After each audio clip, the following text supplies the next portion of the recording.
This is Join Us in France, episode 47. Hello, I'm Annie. And I'm Elyse. And we welcome you to the Join Us in France travel podcast. Elyse is a professional tour guide, art historian, and a really good storyteller. And I haven't run out of words yet. You never will. I never will. On today's show, Elyse takes us on a tour of Bayonne, the lovely city in the southwest of France, in the Basque Country. In the Basque Country. It's an exotic place with exotic words such as pincho, which means spike. And, well, that's the Basque language, right? That's the Basque language. I think. Right. Not that I'm a... There are two languages, about actually. Yeah. We'll just talk briefly about it because it's really an area where you do have two languages, one of which is, of course, still in use, and that is the Basque language. Uh-huh. And the other, which is related but is not quite the same, and it was interesting what the research was about, it's the Gascon. Which is so you have similar. both there. Yeah. Right. So another exotic word is Euskadi, Yeah. which means Basque. Basque Country. That's right. It's their thing. Euskadi. And they also love to use that really funky looking font. I'll put some examples on the website so you can see it. Yeah, when you arrive into Basque Country. Oh, the writing style. Yes, Yeah. the font, the writing very style pretty. It's is kind of very old-fashioned. different. Yes. And it's kind of funky and interesting. And it's called Euskal font. Oh, really? There's an actual font. Oh, see, I didn't even know they have that. their own font. They have their own font. Anyway, it's a really attractive place in France. Great food in Bayonne, of course, which I'm sure Elyse will tell us all about. They have the chocolate, the cured ham. They have a pepper called piment d'Espelette, and You're much taking away my more. text. No, I'll let you explain it all. I just want to introduce. So anyway, shall we play a little music and then get into it? Sure. All right.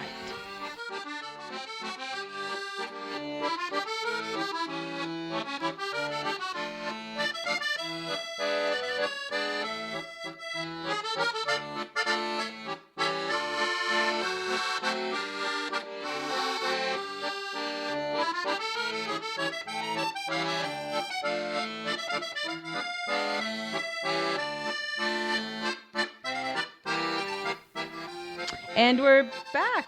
All right. Before we get started, I want to thank some listeners who went to joinusinfrance.com/Amazon. How nice. And clicked on their country flag to get to Amazon through our website, which lets us earn a small commission. And that commission helps pay for the expenses that we have to otherwise pay ourselves to keep the show going. So we must have listeners who care about their health a lot because the first few days of the month, people bought yoga socks and protective jogging shorts. Interesting. Armbands, a couple of different armbands for an iPhone, running shorts, double layer running shorts. Where do these people come from? So it's great. We have health nuts. And listening to us. That's wonderful. Well, that's good. Maybe they listen to us while running. I was going to say, or I bet walking, they do. or I bet something. they do. Yeah, that's certainly what I do. I listen to podcasts while I'm walking. Oh, there was also some mascara and some spearmint tablets. So, of course, I don't know who bought any of this, right? I don't even know if it's one person or 10 different people. But they show me a list of what items were purchased, and it's kind of fun for me to look at that because then it gives me an idea of who's out there listening, which, we always like to know.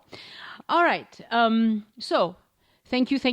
And if you other people want to do that, you just go to joinusinfrance.com/Amazon, click on your country flag, and you help us. Thank you very much. All right. And there's probably Basque items there that I could find on Amazon, right? I should look. Well, yes, there are certain Basque items. There are certain items that have to do with the style of decoration.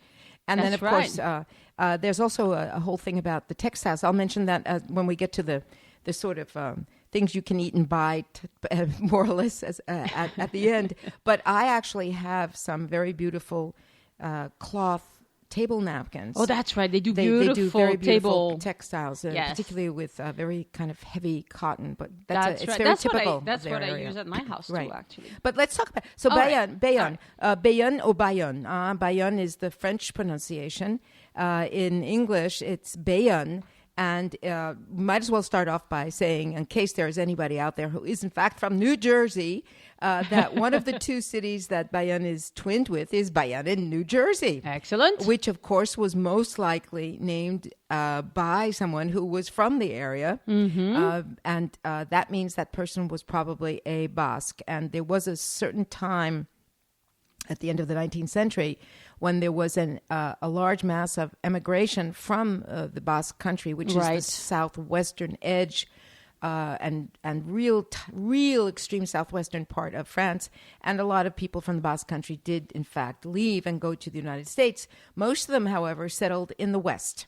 That's right. And there's a whole army of Idaho. Idaho and the northeastern tip of Nevada is where you have still a lot of sheep farmers who are of Basque origin. Right? That's right. So today we're going to talk about just the city, which is a particularly it's small, but it's a city that I hold in great affection, as they would say in French. And I've been there a number of times, and I've actually guided in it a few times. Me too. And then we will talk about the region, the Basque region itself, because it's fairly complicated and there's a lot to see. So we're just going to start off by talking about Bayonne and the greater Bayonne area today.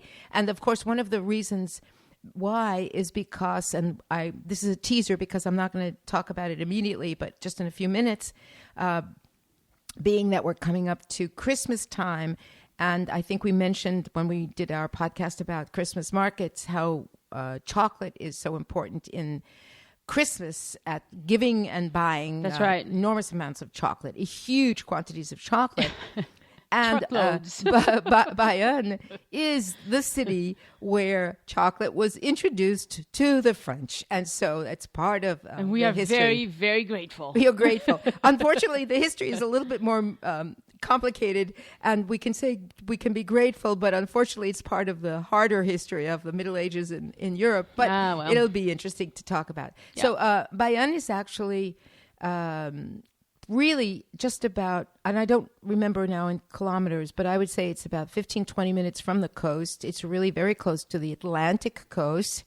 It's the city itself, the inner city is 44,000 people, which is really a small city, but the greater metropolitan area is really much bigger. It's 285,000 people, which makes it fairly important. And that's because Bayonne runs up to another small city called Anglet. And Anglet. Anglet. Anglet. You pronounce the T? You too. Oh, well, okay. I only know this because my daughter plays basketball and... they say Anglet. Yes, okay, we play them all the time. It must be the Gascon Basque pronunciation, you know. Good women's basketball there. It's Anglet. and then the third one, of course, which is very close by and is on the coast, and we will talk about eventually, is Biarritz, which is much bigger than Bayonne. And the three of them are really called the Tri-City area. Yes. And they have a common airport that is actually in the center that serves all three. But you can get to Bayonne, talk about those things first, because I think it's just to get place where it is. If you look on a map, which I'm sure Annie will show everybody, you will see that it's really almost at the point of the frontier with Spain on the southwestern side. Yeah. And you have a direct train line that goes from Bordeaux back and forth, which of course eventually could take you up to Paris, and from Toulouse as well. And the trains they're a very good. They have very good train service, knowing that it's still really a remote point on the map of France, because once you are there... Well, it's one of the extremities. It's one of the extremities. And if I'm not mistaken, it's actually something like 40 kilometers from Spain, which means it's 25 miles from Spain. So it's really, really at the very edge. So Bayonne. Bayonne is a city that was built up on the spot where two rivers join up. One of them is a large river called the Adour, which I adore, the Adour. It has to do with my first travels in southern France, and I have this nostalgia about certain things that happened the year I spent in the Gers, which is the part where the Adour goes through. But it's a river called the Adour, Adour, and it's not one of the 5 huge rivers, but it's a fairly important river, and it does empty into the ocean. And At some point, there's a smaller river called the Nive, Nive, that comes through. Most of these rivers are fed by the waters from the Pyrenees Mountains because they are very close to the mountains.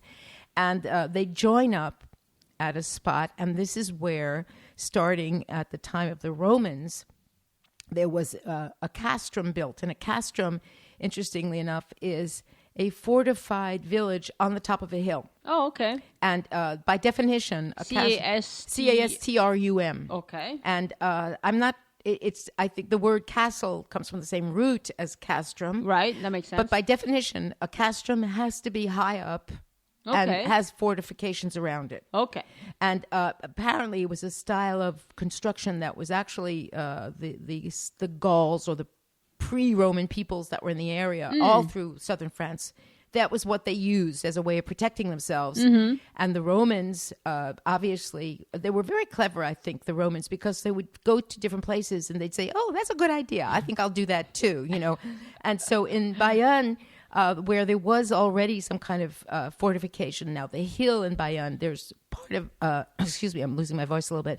The part of Bayonne is hilly, and part of it is not so hilly.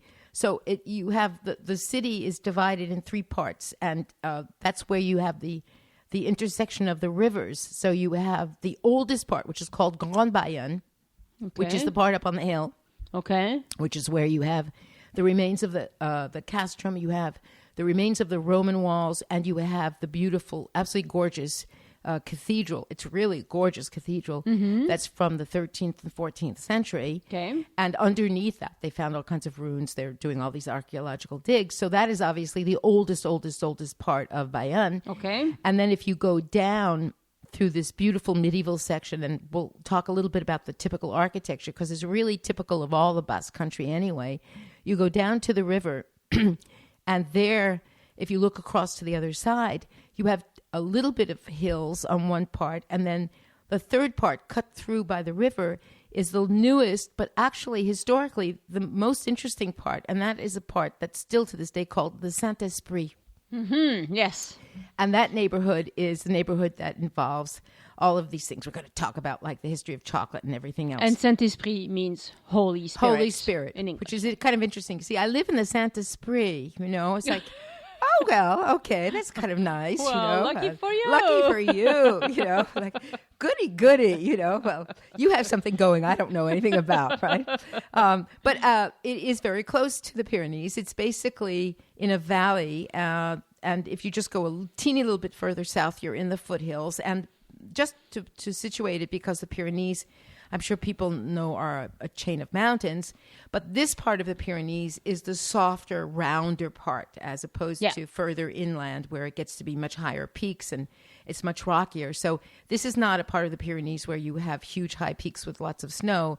It's all very green. Yes, it's green and hilly, and it got beaten up by the ocean. Obviously. It got beaten up by the ocean, right? Erosion is important there because and Basque Country, interestingly enough, is a place that a lot of people from France go to for vacations. Oh yeah, and everyone says, "Oh, Basque Country, there's a lot of rain." Well, of course, that is true. That's why the land is very green, and that is why they have wonderful cheeses and things like that, because they have lots of sheep there. But the truth is that Bayonne is one of the sunniest cities in France.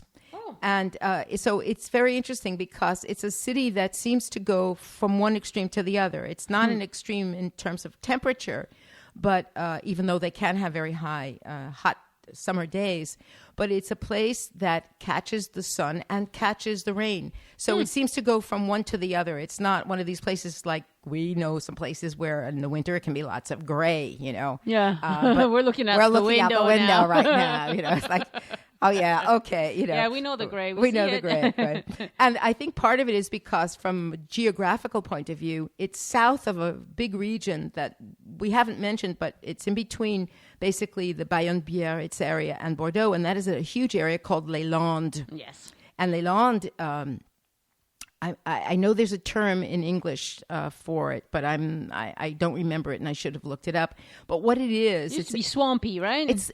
I don't think it's swampy. Or... It's that's the difference. That's what I was thinking. It's not really swampy, but what it is, it's a huge, vast area that is sandy. Yes. And filled with pine trees, pine forests. It's pine and spruce. So it's all conifer. So what I heard is that they planted the trees in order to drain all that water out. That's why there's so many trees, because it used to be, just always marshy. Wet, marshy, not deep marsh, but and that I think it was like.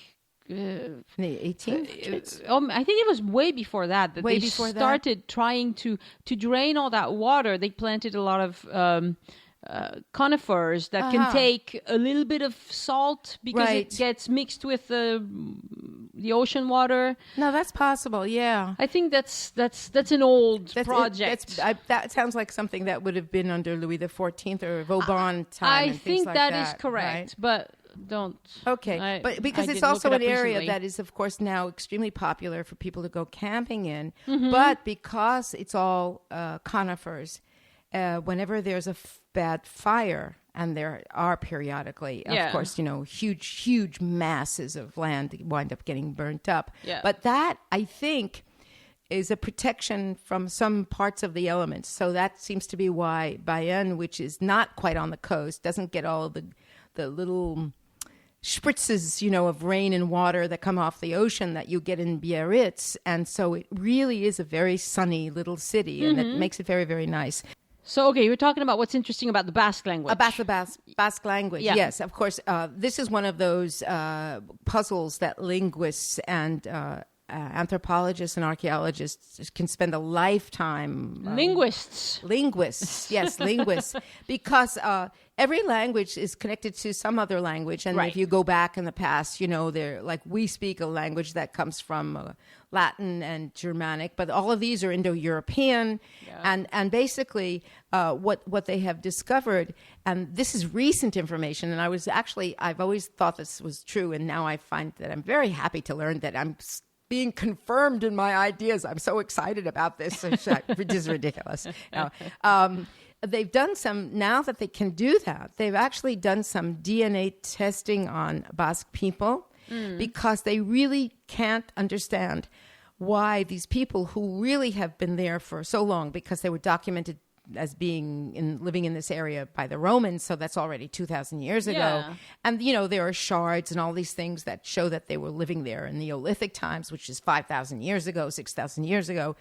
And they think really now, after doing a lot of DNA testing and comparing it to bones and things that they have found from the period of Paleolithic times, which is 15,000, 17,000 years ago, that this group of people are the original Homo sapiens sapiens, who were the ones who probably decorated the caves.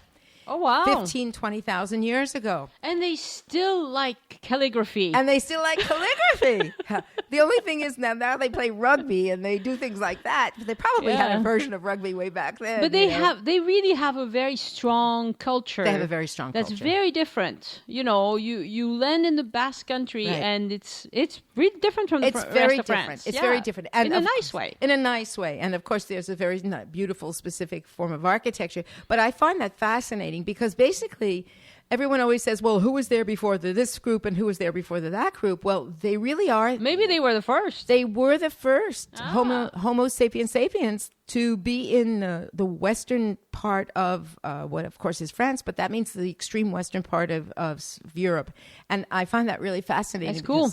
Of course, they are not about to say, oh, yeah, I remember my ancestors. They're the ones that decorated the caves. I mean, first of all, they probably couldn't care less, although I think they are very proud of their heritage. Yeah, so they should be. It's beautiful. It's very beautiful. There, yeah. So going back to Bayonne. So Bayonne was a teeny little place that was fortified and refortified by the Romans. And of course, one of the reasons is exactly because it's at the confluence of these two rivers. Mm-hmm. Because the Romans, interestingly enough, that everybody knows that the Romans were big road builders and route builders. And besides having their army, they were really into opening up transportation routes for trade and north, south, east, west, and all of that.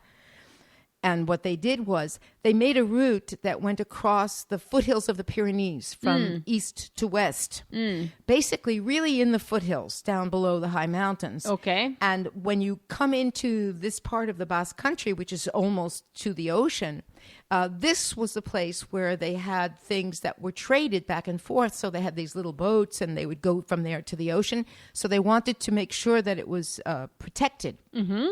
So it's basically for trade reasons. Yeah.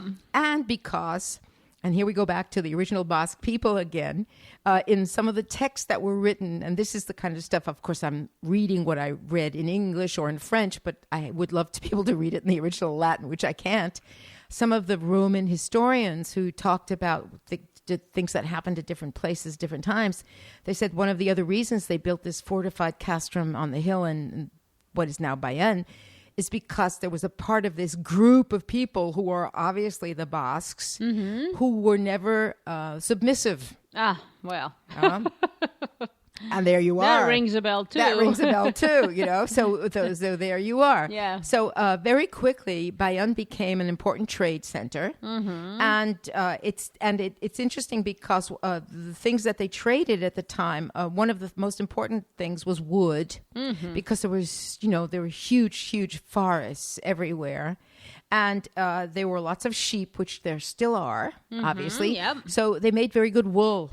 Yep. And so the wool and cheese and there was probably some cheese making. Interestingly enough, the Romans did in fact eat a lot of cheese. I assume that mostly at the beginning it was in fact sheep's cheese anyway. Well, I'm talking about today, right? Basque cheese is Basque cheese today, but I'm thinking more about the reason why it developed and what they were trading out.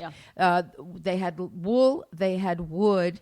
And they had some minerals that apparently they found that they mined in the land nearby. And so it was actually interesting because it was that kind of commodity that at first that was very important. There was certainly not wine. It was not a wine country or anything like that. And then the first mention in the history books of the city with its name as we know it today is actually from just about the year 1100. And somebody we talked about in one of the recent podcasts when we talked about Bordeaux, and then before that when we talked about Aquitaine and Sarlat, we have Eleanor of Aquitaine who comes back up into our story again. That's right. And that is because in the year 1152, that was the year she married Henry II of England. Yeah.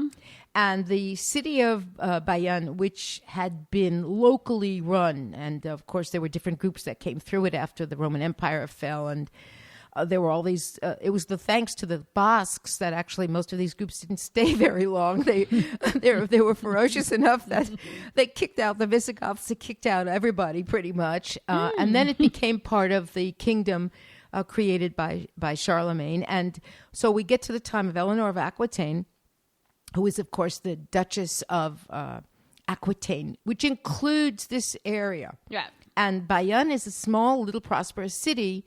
And the region around it, it's a name that I didn't know was, it had another name, the area around it. It was not Basque or anything. It was Labour. Okay. But the town was called Bayonne. Okay. Bayonne. And what happens is that from the day she marries Henry II, he sends, that is he, the King of England, he sends some of his emissaries and he claims this region, which of course he wants to claim partly because it's on the frontier with Spain. Yeah. And partly because Bayonne is very, very prosperous. Well, that's a good thing. And guess what happens? He starts to use Bayonne to ship out wine. Instead of Bordeaux, which at the time was not much bigger than Bayonne, because in the 1100s, Bayonne was a city of 6,000 or 7,000 people. So if you think that now it's 44,000 for the inner city itself, that was pretty big going back that far into the 1100s. Yeah. And it becomes the place where they do the shipbuilding because of the trees that they can float down the river from the mountains in the Pyrenees. And so they have this huge shipbuilding industry there going back 800-900 years. And as soon as they build the ships, they ship stuff out to England. Well, there you go. And so there you have your nice vertical corporation, and everybody's taken care of, and lots of local, very prosperous people. And basically, this is the way it continues. And at the time, we're talking about the oldest part of Bayonne, which is where you had the castrum. So this is where they build in the 1300s this gorgeous Gothic cathedral. So can you still see the castrum today? You can still see parts of the wall. Okay. When you go to the old part, what I like to call the old part, which is the part that still has all the beautiful medieval houses and the cathedral, which is a gorgeous cathedral to visit and has a gorgeous cloister as well. It's all on top of a hill. Okay. And surrounding it are pieces of 2 sections of wall that are from the most ancient times. Okay. And then they had walls, like in a lot of other places in France, in the Middle Ages, because of the wars, they rebuilt some of these walls. So it's not always clear which is the wall that is really the most ancient or not. Yeah. Some of it's like almost 2,000 years old. Some of it Wow. is from the 1200s. Some of it is from the war between the English and the French. And they just kept rebuilding. So, and then the other thing that you have on top of the hill in this section called Grand Bayonne is a citadel that was built in the 15th century. So you actually have, and it's of course stone country. This is interestingly enough, the houses don't look like it because the houses have this beautiful stucco that's very smooth with a lot of half timbering that makes it very beautiful with the colors. But in fact, this is stone country. So most of the old things are made out of stone. And if I remember correctly, it's sandstone. It's not limestone, it's sandstone. So you have this whole old section with these beautiful little streets that are lovely, and you have these little narrow medieval streets with shops that are up high on the hill, and you can go to the edge of the citadel, which is still there, part of it is still there anyway, and you have a view out to the river, or the 2 rivers where they join, and to the parts of the city on the other side. It's very, very lovely. Cool. So all of that is... Can you visit the citadel? You walk around the walls. Okay. There's no inner building anymore to the citadel that you can actually visit. Okay. There's a castle that is the castle from the Middle Ages that has now been turned into administrative offices. Okay. So I remember trying to get in, but I think if I remember correctly, I'm not having some kind of delusion. I think there was some kind of guard at the door saying, if you don't have any business here, this is not really just for walking in and visiting. You probably have to do it on some official days of the year when you're allowed to go into buildings like that. But you can walk along the walls of the citadel. You can walk up to the top and see the Roman walls down below on the other side. You can see how they've taken the medieval castle and turned it by adding on a modern section into an administrative building. And you can visit the cathedral, which is very beautiful. And you can actually go up a bit high up in the tower, not to the very top, but you can actually climb a little bit into the tower. So you get a nice view from So you get a really nice view.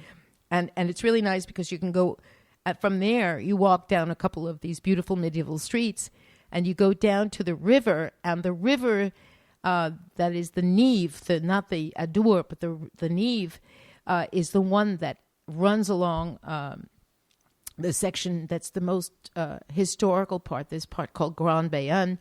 And there, along the water, you have gorgeous houses. I gave you a couple of photos that maybe we'll be able to put up for people to see. Yeah, on the website. Because they're beautiful, because the style of architecture of Bayonne is all of this very elaborate half timbering, but they managed to make buildings, and this is already in the Middle Ages, that were 4 or 5 stories high.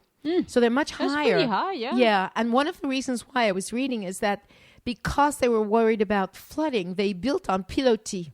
Oh, I see. And pilotis is... pilotis is pillars, right? Yeah. But they're really reinforced underneath. So what they did was they built on pilotis, which means, of course, these are houses that are already built up high on pillars, usually with, in most of the cases, not all of them, with some galleries underneath so that you could actually have shops and walk through underneath. But it was really to keep from having the waters destroy the houses.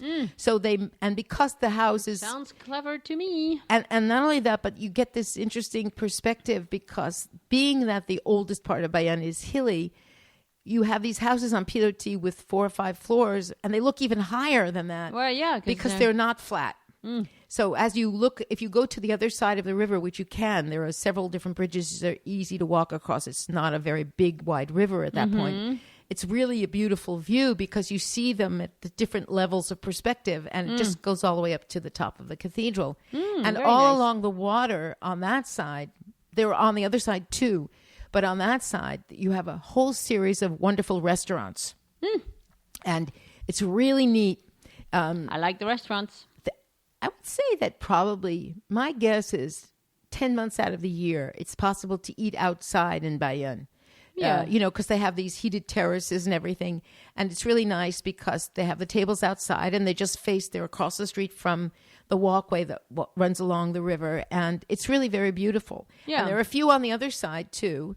The other side is the kind of artsy side, and it's on the other side of the Nive that you have the Museum of Bayonne and the Museum of Basque Country, which are not very big, but they're very interesting. You have another big citadel castle kind of building up on top of the hill on the other side.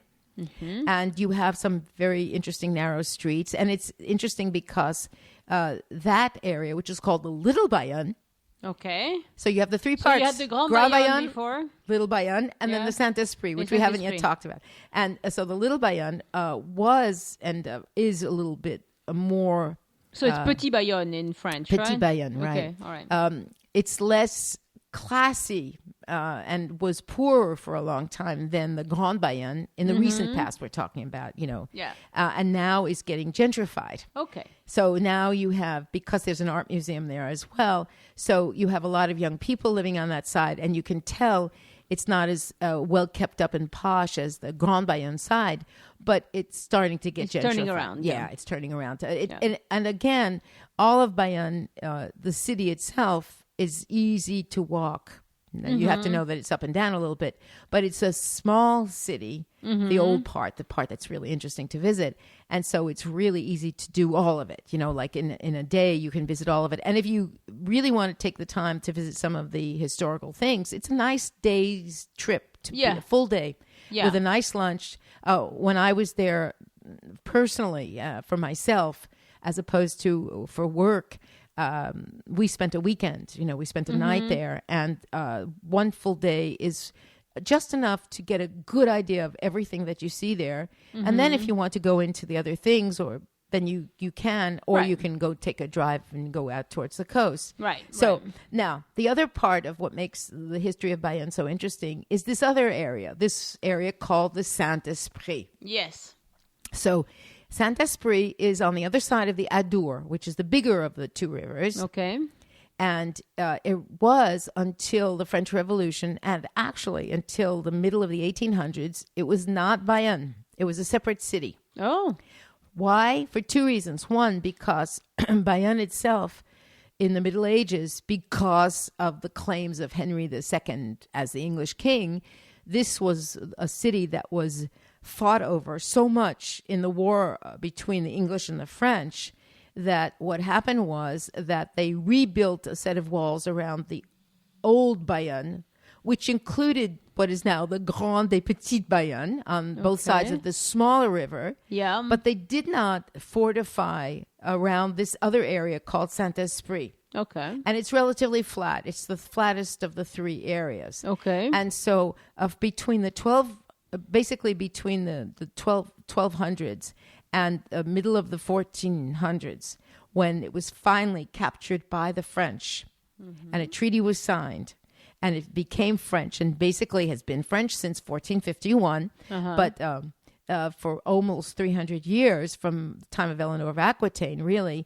it was fought over, and with some legitimate claims on the part of the English, since, of course, she had inherited this land and married the English king and all of that. Yeah. So what happened was they fortified all of Old Bayonne, and this other area that is called the Saint-Esprit because of the name of a church, because there was a hermitage there. There was originally a monastery called the Monastery of the Saint-Esprit. Oh, I see. Which is usually how things get their names in the Middle Ages anyway. Yeah. What happened was, during all these crazy wars, and then the wars between France and Spain, and all of these different upheavals, the Saint-Esprit, after being an area that was filled with churches and basically religious people, wound up being an area for immigration. I see.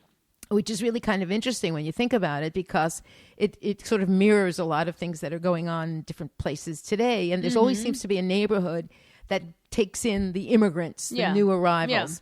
And what happened was this, and starting in the 1500s, you have the Inquisition in Spain and in Portugal. The famous Inquisition. And one of the things, of course, that happens with that is, first of all, the Moors get chased out of Spain in Andalusia. And they basically, just like the Jews who lived in Spain, were basically told, you either convert or you leave, or third choice, you can get killed. You choose which of those three you want, and so, of course, the majority didn't leave, of course. Yeah, of course. Most of the people faced with that kind of choice, they whether they were Muslim or Jews, most of them did indeed leave, and of course, a lot of those people went back across to North Africa or they went elsewhere. But there was a fairly important percentage, particularly of the Jewish population, which was extremely important in Andalusia, which is the southern half of what was then, Spain, who chose to convert. I see. And they became what is known as the converso.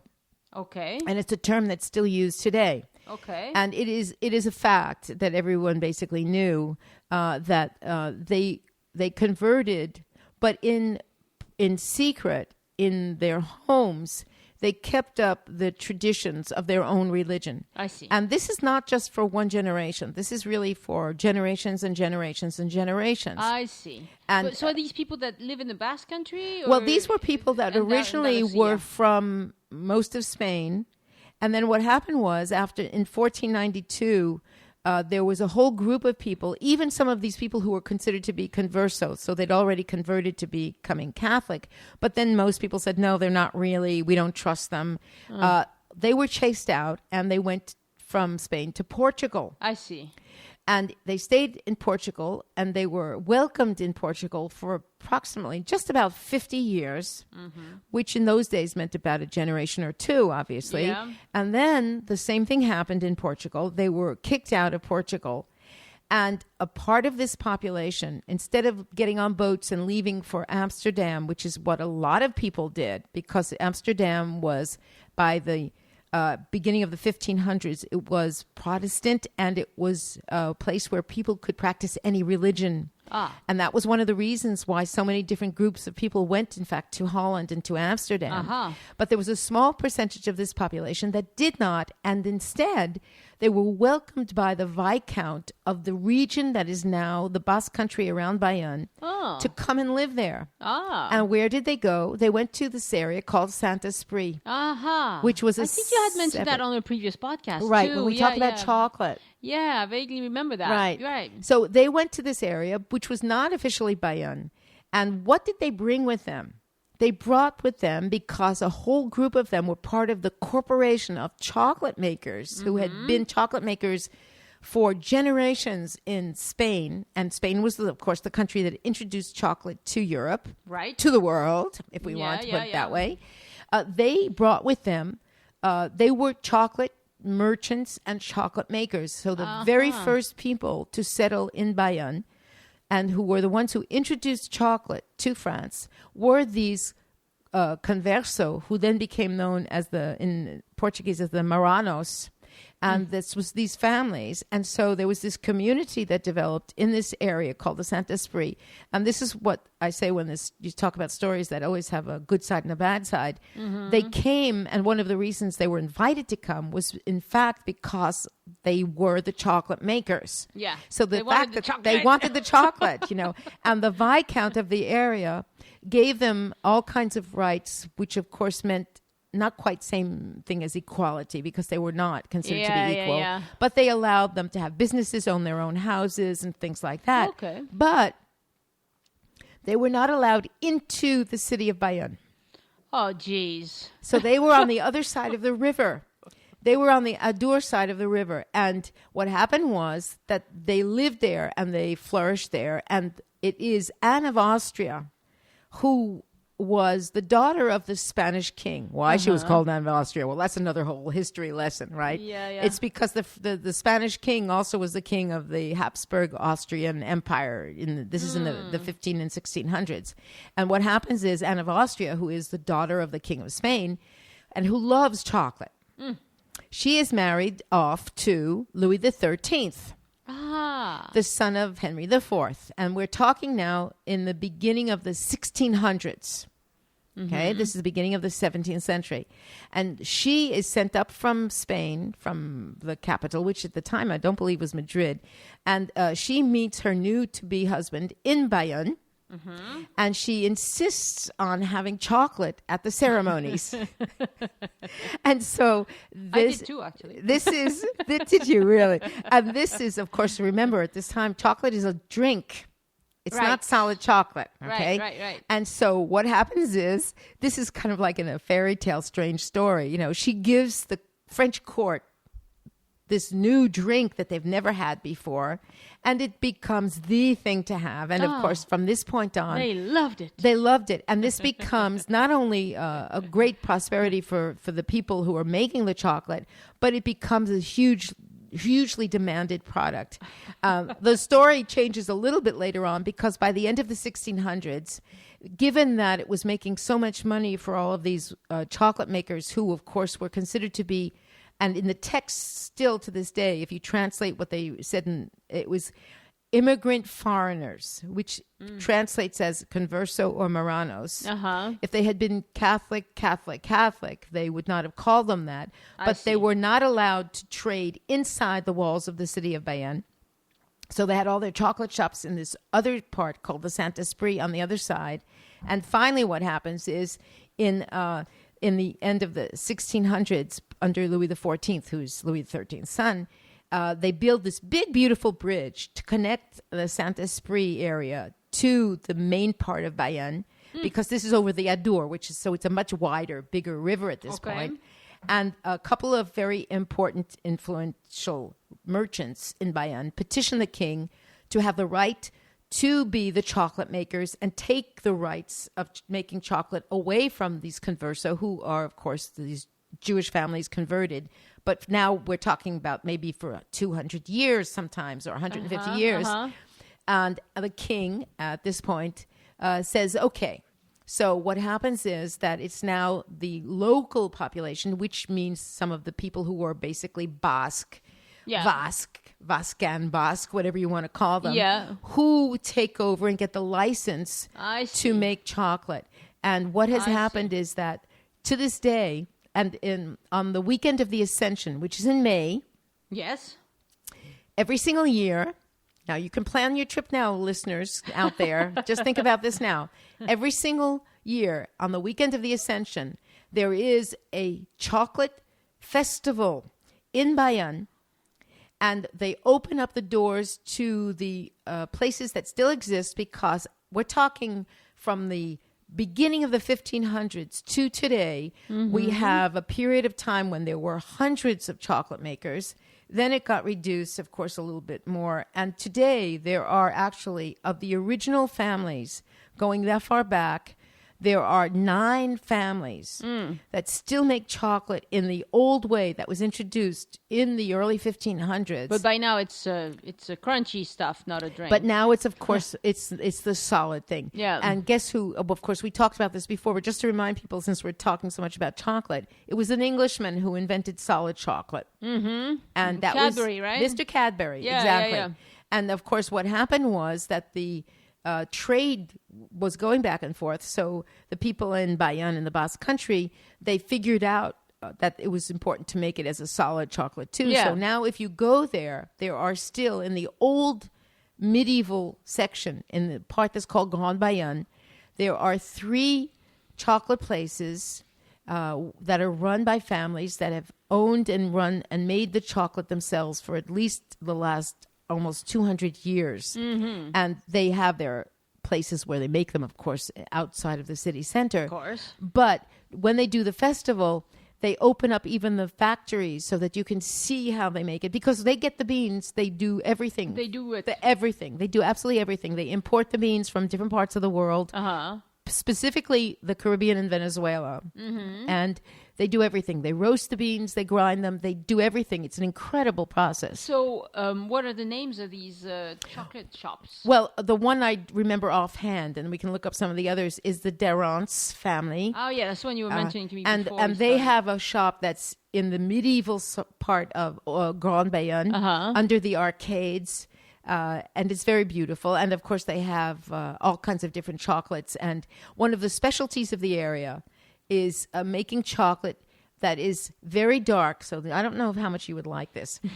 It's wonderful. It's very dark chocolate, and they put a teeny little bit of this pimento in called the piment d'Espelette. Right, which is a local. Which is a local little red pepper that is not super, super hot. But it's not hot at all. But it gives a nice little flavor to things. And every time I go there, and I haven't been actually in a while, but of course I go into the shop. I can't, so I feel like a magnet's pulling me in, it's like, you are coming into this shop today, and I get myself a couple of, I like the bars because I like solid chocolate rather than the little things with fillings in them.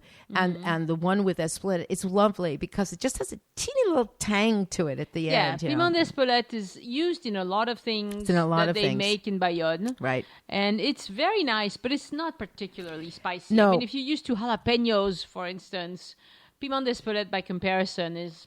Really, but it's very nice, like and it's used bell pepper or something. Yeah, and it's used in a lot of different things. Yeah. And interestingly enough, one of the things I was surprised about was that at the same time, we're talking the 1500s, 1600s, when chocolate became so very, very important, and really commercially was one of the things that made the riches of the city of Bayonne, which is why every year they have this 3-day festival. And in fact, 2 years ago... Did you say when? The Ascension. Oh, the Ascension. The Ascension. Okay. So that's the first weekend, or I never remember which day in May it is. I don't remember. I'll look it up when I do the And it's wonderful. And they open up all the factories, and of course they give out tastings, and they have the folklore with things about the costumes and the music and other kinds of food. And 2 years ago, they did a tribute to these Marranos Conversos families because they were the reason why Bayonne stayed such an affluent city. And of course, in the end, there was an extremely important Jewish population in Bayonne when Saint-Esprit eventually became part of the greater Bayonne area, which was a little bit later on. And even in the 17 and 1800s, there was a very big, important part of the population there. And there is still an absolutely gorgeous synagogue there that is from 1837. So it's almost 200 years old. And luckily for the people in the city of Bayonne, it was one of the cities that was occupied almost immediately by the Germans because it's very close to the Atlantic coast. So the Germans wanted to cover the entire Atlantic coast to make sure nobody could invade from there.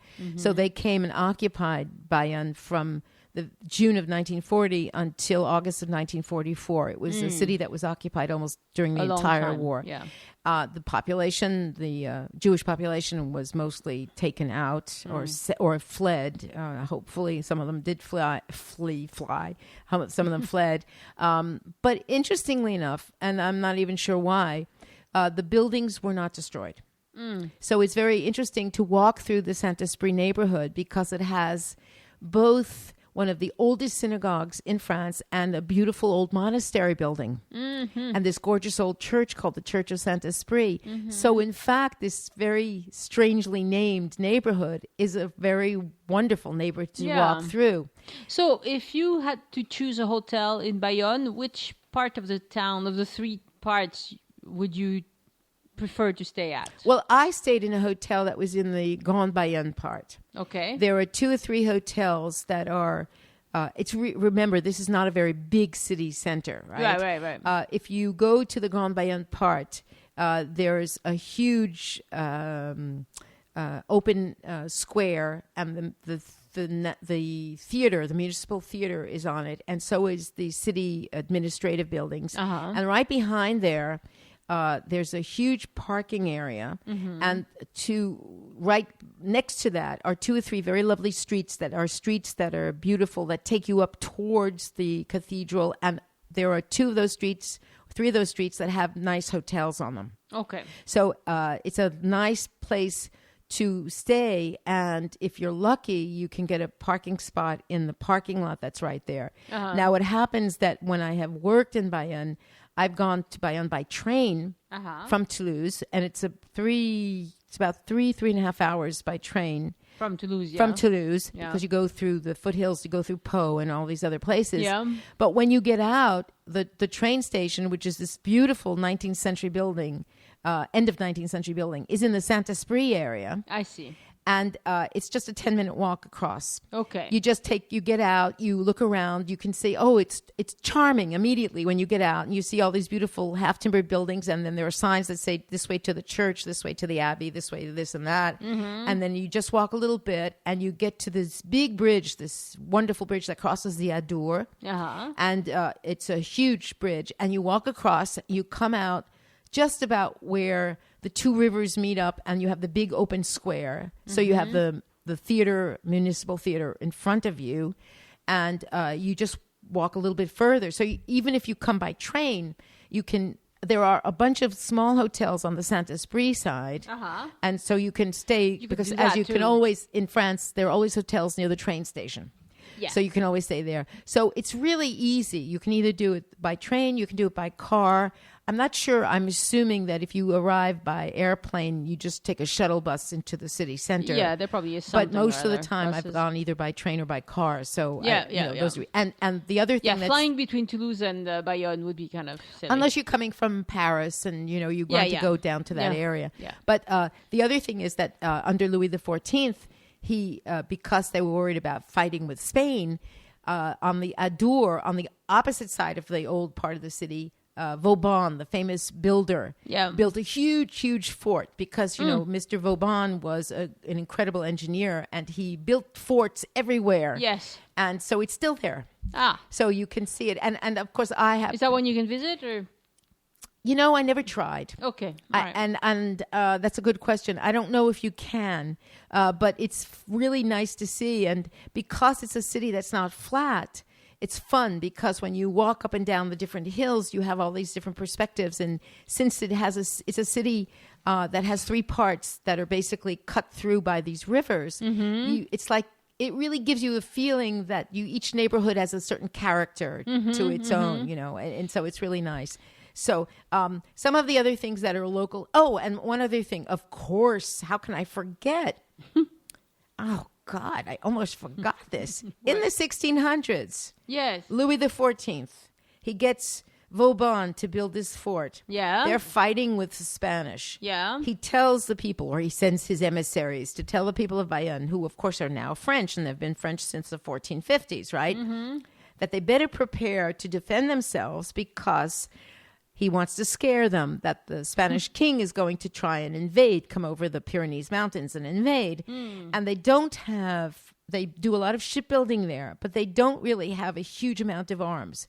So the local people take the rifles or whatever it is they have, because they did have gunpowder, of course, by then, and they had rifles. And they take knives that they had, and they attach them to the end of the rifles to make sure that they have a way of defending themselves, and that is the invention of the bayonet. Oh, yeah, because the knife at the end of the rifle, that's definitely a bayonet. And it's from Bayonne. Oh, Bayonne, bayonet. It's a bayonet. I never put that together in my head. Like that. Well, I mean, I don't know if we should be so happy about it, because after all, it is for killing. A lot of people. It's killed a lot of people. Yeah. But that is, in fact, why it is called the bayonet, because it was invented by the people spontaneously. Very interesting. In Bayonne. Very interesting. So, things to see. I just made a quick list. We've mentioned them, but basically, you have recap. Old chateau and the old cathedral. Yeah. The neighborhood of Grande Bayonne. Yep. The neighborhood of Petit Bayonne with its museum of Basque life and the history of Bayonne. And there's a lovely little art museum as well. You have the Saint-Esprit neighborhood with the abbey, the outside of the synagogue. You can visit the abbey. You can visit all of these different places, most of them on the outside. The church, the cathedral, which is Sainte Marie, is wonderful to visit on the inside as well. And walking up and down the old historical streets, every single week on Thursday, Friday, and Saturday, since 550 years ago, there is a big outdoor food market where they sell the famous Bayonne hams. Yeah, the hams is a big deal. I was going to bring that up. Now, the thing about the hams, though, I don't know if you know this. They're cured, but they're not really from Bayonne. I see. This is the thing, and but this is what happens. In fact, they're from Bayonne because they're cured there. Right. But what they do is they take these hams from all over the country. In other words, it's not local. The meat itself is from anywhere. Right, exactly. Okay, I see what you mean. So that's there was the whole thing about now, know that when you buy a ham from there, it means it's been sent to Bayonne to be cured. Right, but anyway, the Bayonne type of cured ham, which is like a kind of prosciutto. Yeah. It's one of the least expensive that you can buy of that sort of product. Right, because if you buy, there's different grades. Right. And the one from Bayonne is like a mid-range. It's not the cheapest. And it's not the most expensive. Right, because the ones in Spain are actually the most expensive, and the ones from the Pyrenees. Yeah. But they say that the reason why is because, in fact, they're cured in Bayonne, and I don't even remember how long it takes to cure them. But the meat itself is not. Whereas now it's very fashionable to talk about the black pigs of the Pyrenees, the Porc Noir, which is supposed to be this wonderful breed of pigs that makes this excellent ham and meat. Mm-hmm. But they said that originally, obviously, 500 years ago, it was local animals that were taken to be cured. But now, because it's such a big industry... Yeah, it is a big industry. What they do is they do what they call the salaison there. Right. So you can visit and see how they do that. And you can see how they do that. We did that, actually. We walked into a shop where they were both producing and selling. And, really? And you can see a little bit of their process. You can see the curing. You're right. It's, first of all, it's very delicious cured ham. No, it's good, yeah. And it is medium priced as opposed to the highest end. Exactly. Which even here in our markets here, you can see the difference in the price. Yeah. It's the other thing that's important about Bayonne is les fêtes de Bayonne. In the summer, right? That's a big deal. And people come from all over the country to go to that. Exactly, and I was going to mention, but just briefly, because it's something that I actually have a hard time talking about. But it is the oldest bullfighting arena in France. Oh yeah, and so it is connected to the Bayonne Festival. Mm-hmm. And I assume, even though it's not the same exact thing, that it's because of the bringing in of the arenas, because it's ancient. It's really the first city in France that had it introduced from Spain, that it's connected in some way to the cultural events of the Bayonne Festival, which is really a Basque festival, because they wear costumes and they dance. Yeah, they wear these beautiful white outfits, and they put like a big thick... it's like a draping around their waist that the men do, and they wear the hats. They have special hats. They have this sport, the la pelote basque, which is it's kind of a racquetball kind of game, but it's with a curved. It's not a flat surface that you hit with. It's a curved thing that you use to throw. Lacrosse comes from that. They say. Maybe. They say that's where lacrosse developed, was starting with the Basque game. Yeah. So that's another specificity of that area. And the Fête de Bayonne, I have never been, but I've heard that it's like a huge deal. It's a huge deal. That people do a lot of drinking. And I have been told to never send my daughter there, who's a teenager, with friends. It's dangerous. Well, of course, that's what I know about it. Yeah, there is a fair amount of drinking, but of course, if you go, I would think if you go maybe with your family for half a day or something like that. If you go as a family, that's different. Right. Because there's a lot of music, a lot of dancing, but at night they do drink, and they have some local drinks that are very strong. Yes, they have a liqueur there that is a killer. Oh, and they export these interesting skinny long bottles of liqueur all over the country. I don't know if they're made there, but they have a big export of that you see at all the fairs and it's from that area. It's from that area. Yeah. Now, there are two other things that, and one of them you mentioned that, of course, are foods that are not just from Bayonne, but really the Basque Country, but that you will see there. And then one of them is, of course, the sheep's cheese, and through Basque Country, you have very good hard sheep's cheese. It's a hard cheese. Yeah. And the other is black cherry preserves. Oh, that's right. They do the cherry. And I remember once, and lamb, and they have wonderful, wonderful lamb. Now, of course, if you're a vegetarian, well, same with the pork before. Same with the pork before, exactly. You're right. These restaurants I mentioned along the Nive, they have wonderful Basque dishes, and they're not that expensive, and it's really lovely, and you can get wonderful lamb and wonderful, and what they do often is serve as a dessert, a slice of the sheep's cheese with some of the black cherry preserves. Traditionally, they eat them together. And they also have the gâteau basque. And the gâteau basque. Which, of course, we talked about in our Tour de France. Yes, talk about butter and calories. Yes. Yeah. And they have the piperade. And the piperade, exactly. Which is also a local dish. And that's peppers kind of stew. Right.